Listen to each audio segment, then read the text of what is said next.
नमस्कार विद्यार्थी मित्रांनो, खूप सर्व विद्यार्थ्यांच्या डिमांड नंतर आपण आपली इंडियन पॉलिटीची बॅच इंग्लिशमध्ये सुरू करत आहोत. ही इंग्लिशमधील बॅच मी जवळपास सर्वच्या सर्व लक्ष्मीकांत कव्हर करण्याचा प्रयत्न केलेला आहे.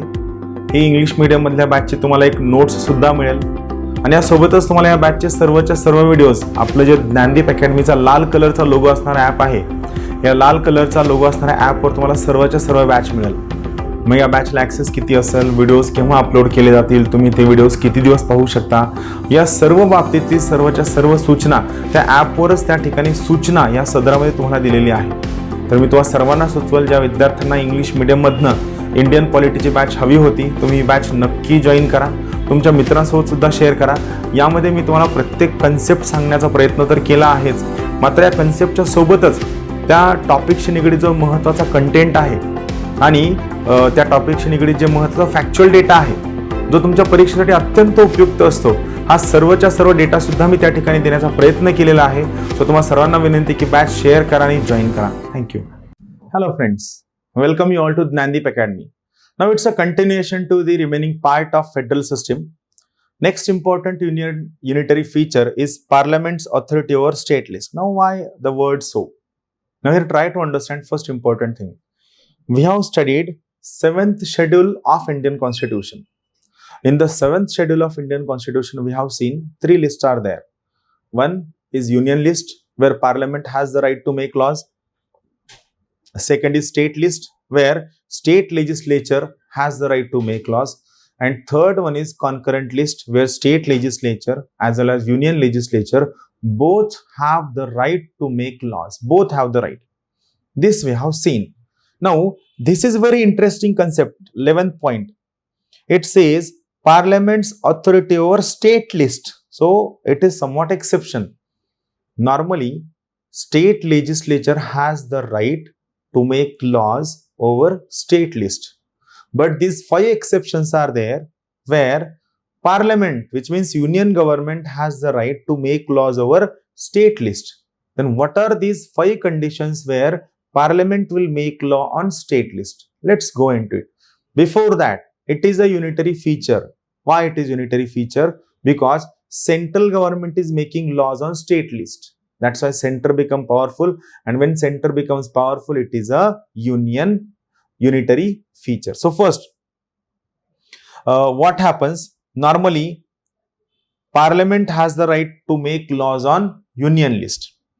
About state list, in normal situations, state legislature has the right to make laws on state list. This is second point.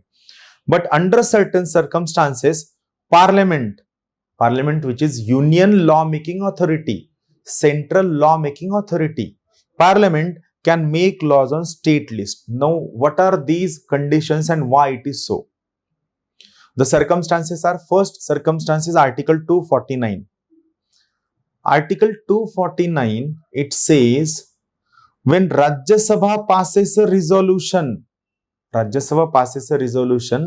saying that in national interest, Parliament can make a law on state list. If Rajya Sabha passes a resolution and if that resolution is passed, in this case, Parliament can make a law on the state list. First condition. What kind of majority is required? How many days validity for that law is there? We are going to study all those points in detail in the chapter on center-state relations.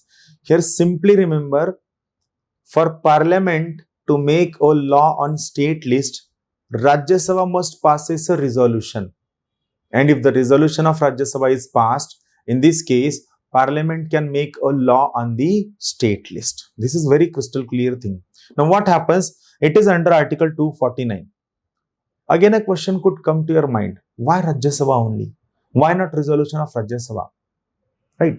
So why Rajya Sabha? Because I told you while explaining you the first topic of Indian Constitution, Rajya Sabha is representative of state governments. That's why Rajya Sabha has a name, Council of States. So it is resolution of Rajya Sabha which allows Parliament to make a law on the state list. First condition. Second, Article 250, that is during national emergency. Whenever national emergency is imposed, under Article 352 of Indian Constitution, automatically Article 250 gives powers to the Parliament to make a law on the state list. So this crystal clear statement must be remembered. Whenever national emergency is imposed in India, Parliament becomes all powerful to make a law on state list. So during national emergency, Parliament can make a law on state list without any restriction. Then third is Article 252. When two or more than two states, here remember, single state cannot make a request to Parliament to make a law on state list. A request must be made by minimum two states. Now, here when two or more than two states makes a request, then in that case, Parliament can make a law on the state list. The examples are Prize Competition Act 1955, Wildlife Protection Act 1972, Water Prevention and Control of Pollution Act 1974, Urban Land Sealing and Regulation Act of 1976, and Transplantation of Human Organs Act of 1994. Clear? So this point is very, very important. When two or more than two states makes a request to Parliament, in this case, Parliament can make a law on the state list. You have to remember one important thing over here. Single state cannot make a request. Request must be made by two or more than two states. Article 253, for implementation of international treaty. For implementation of international treaty, only Parliament has the right to make law, whether it is union list, state list or concurrent list. State governments do not have right to implement international treaties. Only central government or Parliament has the right to make laws for implementation of international treaties. And last one is during Article 356 or Article 365, during President's rule. During President's rule, Parliament becomes all powerful to make law on state list. Clear? So this is very interesting point. I will just revise this point once again. Just listen it very carefully. What is the point? Parliament's authority over state list. This is the point under our consideration. Now what we have seen in 7th schedule? In 7th schedule, we have seen three lists. Union list, where Parliament has the right to make law. State list, where state legislature has the right to make law. And concurrent list, where both center as well as state has the right to make law.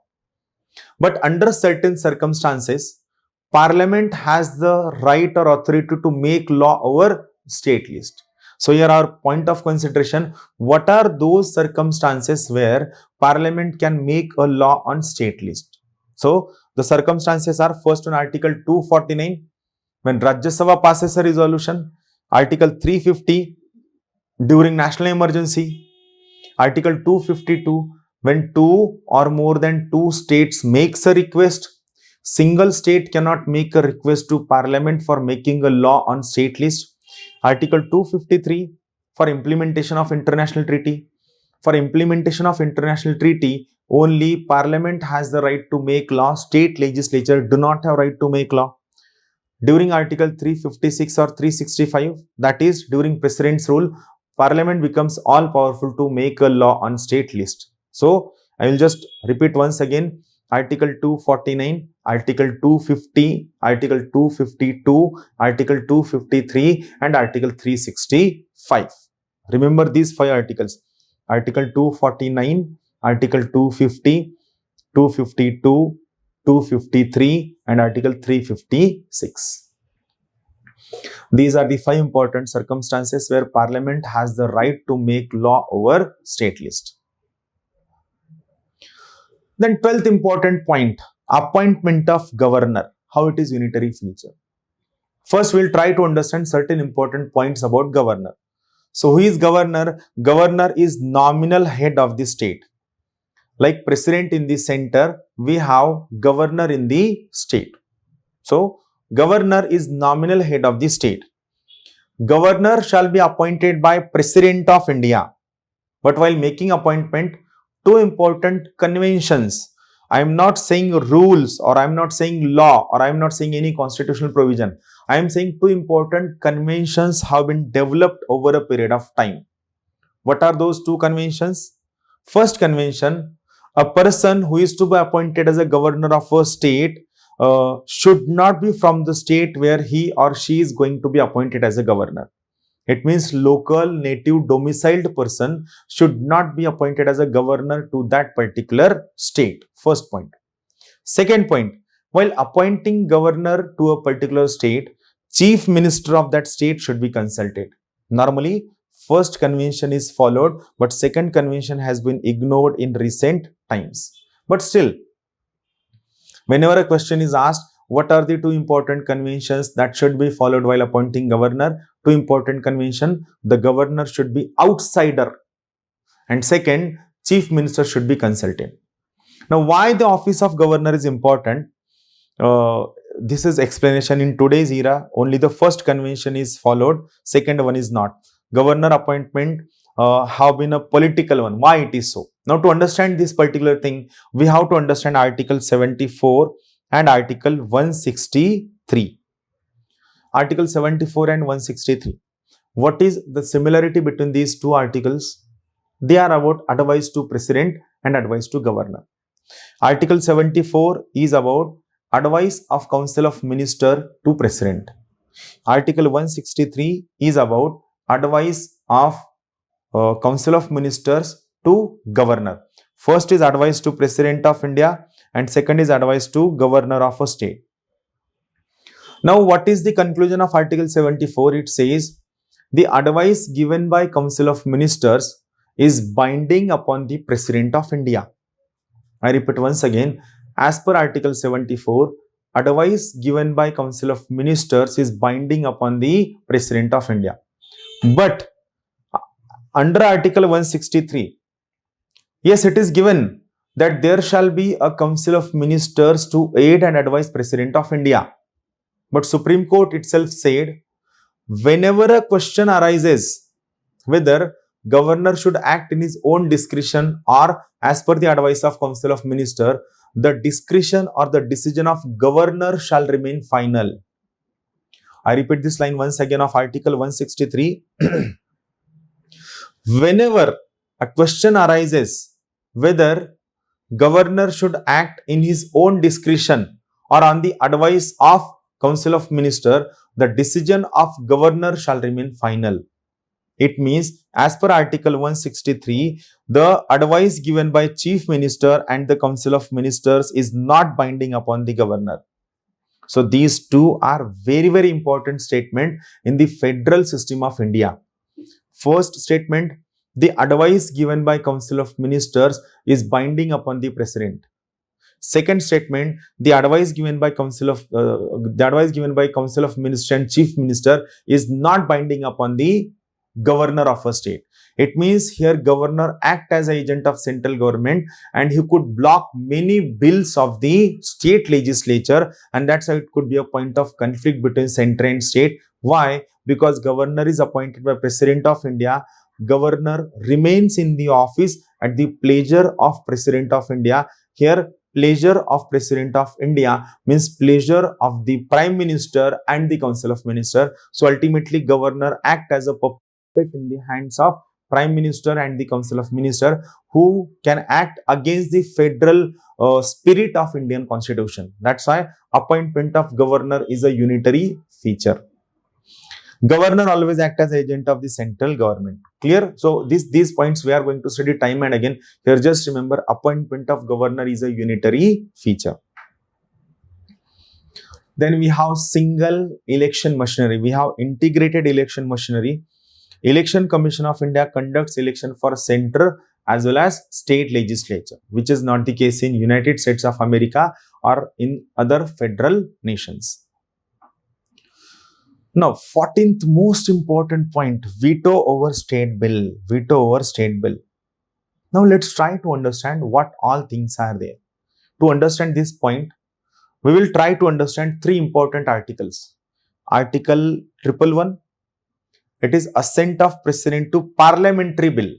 What it means? When a bill is passed by Lok Sabha, it goes to Rajya Sabha, and when it is passed by Rajya Sabha, it goes to President for his signature. President gives his signature to this bill under Article 111 of the Indian Constitution.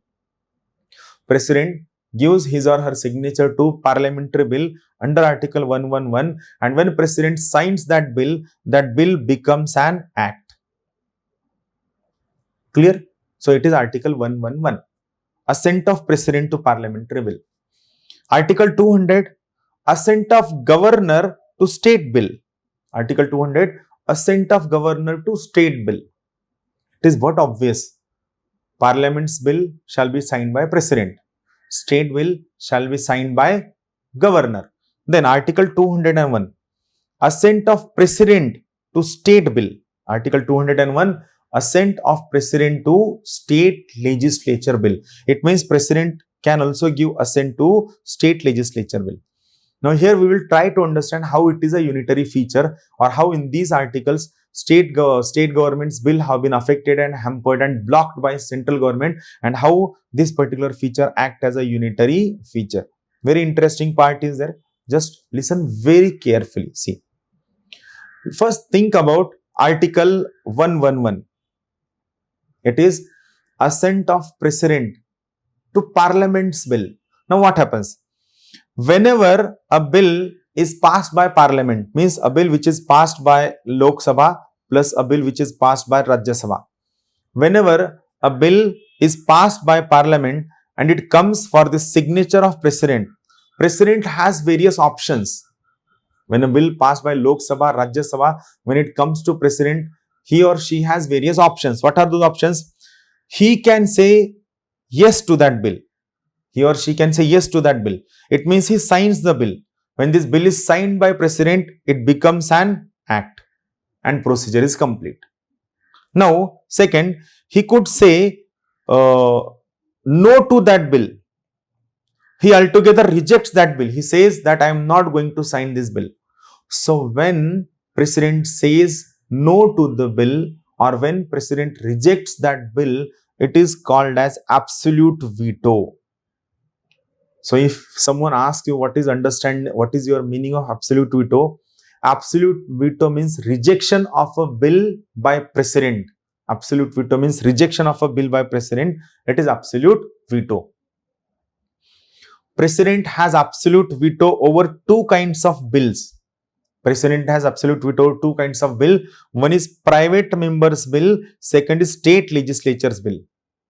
Under Article 201, when a state's bill goes to President for the signature, President can say no to the state bill, and it is absolute veto of the bill. Private members bill. Who are private members? So Lok Sabha or Rajya Sabha has two kinds of members. One is government member and second is private member. What is difference between these two? Here remember, ministers are called as government member irrespective of their political party. All ministers are government members, and those members of parliament who are no ministers, who are not ministers, they are called as private members. It means right now, if a particular political party is in power, then that political party's members of parliament who are ministers, they will be called as a government members, and the members who are not ministers will be called as a private members. Clear? They will be called as a private member. So President has absolute veto over two kinds of bills. One is private members bill, second is state legislature bill. So let's think right now, if BJP is in political party, so a member of parliament of BJP who is not a minister, he will be called as a private member, and President has absolute veto over private members bill. Suspensive veto. Suspensive veto. President sends the bill back for reconsideration of the House. President will ask that House, you please reconsider the bill. The bill has been passed in haste. You have not taken due consideration for all the factors. So we are just sending this bill back for reconsideration. It is called a suspensive veto. When a bill comes back to President after reconsideration of the House, President has to say yes to that bill. It is a suspensive veto. Third, pocket veto. President do not take any action on the bill. He is not saying yes, nor he say no. Sir, are you going to pass the bill? Let me think. Sir, are you going to reject the bill? Let me think. It means inaction. President is not passing that bill, nor he is saying no to that bill. So this is a particular case where inaction is there. It is called as bill is tabled before the president. It is pocket veto. Why president uses his pocket veto? Because there is no time limit within which president should give his opinion on the bill. There is no time limit within which president should send his or her acceptance or rejection on a particular bill for ordinary bill. Clear? So it is pocket veto. So I repeat once again. First, it is absolute veto where president says no to the bill. Second, it is suspensive veto where president sends the bill back for reconsideration, and when that reconsidered bill comes back to president, he has to say yes to that bill. And third one is pocket veto where president is not taking any action. He is not saying yes, nor he is saying no. It is inaction. And why this power? Because there is no time limit within which president should say yes or no to that bill. So it is pocket veto. It was Article 111. Then Article 200. It is about assent of governor to state bill. Now, what are the options available with governor? Whenever a bill is passed by state legislature, it comes to signature of governor, he has various options. He can say yes to that bill. When he says yes to that bill becomes an act. He can say no to that bill. When he says no to that bill, it is called as absolute veto. Third, when he sends that bill back for reconsideration, it is called as suspensive veto. Fourth, he do not take any action. No, he do not say yes, nor he say no. Why? Again, there is no time limit within which governor should say yes or no to a bill. It is pocket veto. Then there is additional option available with the governor. Governor can reserve a bill for consideration of the President of India. This is additional option given by Article 200 to the governor, that he can reserve a bill for the consideration of the President of India. And when this bill is reserved for the consideration of President of India, this bill goes to President of India under Article 201. 201. Now, Article 201. When a state bill reserved by governor comes to President for his or her signature, he has various options under Article 201. What are those options? He can say yes to the bill, that bill becomes an act. He can say no to that bill, it is absolute veto, that bill gets rejected. When he can send that bill back for reconsideration, suspensive veto, and when this reconsidered bill comes back to President of India, he can say yes, he can say no, he can use absolute veto, he can use pocket veto. And he can use pocket veto, that is taking no action. So obviously it shows Article 201, here President who act on the aid and advice of Council of Minister and Prime Minister, it ultimately gives complete authority to central government over state government. Why? Because ultimately it is not President who is exercising Article 201, it is Prime Minister plus his Council of Minister who are exercising Article 201. So ultimately Article 201, it becomes a powerful tool in the hands of President or in the hands of central government to carve down state government. So it is ultimately what? It is unitary feature. The last point where you could get a question on match the pair, and that is, what are the various opinions of various people on federal system of India? You have to remember this point very carefully. See, K.C. Weir, he called Indian system a quasi-federal system. Then K. Santhanam, he called Indian system inclined towards unitary feature. Indian system is inclined towards unitary feature. Means our system, though it is federal, but it is more in the favor of central government than state government. Paul Appleby, he called it as an extremely federal system. Then Maurice Jones, he called it as a bargaining federalism. Granville Austin, cooperative federalism. Ivor Jennings, a federation having centralizing tendencies. Make or remember all these points by heart. You could definitely get a question on this part. This page is very, very important. SR Bombay case.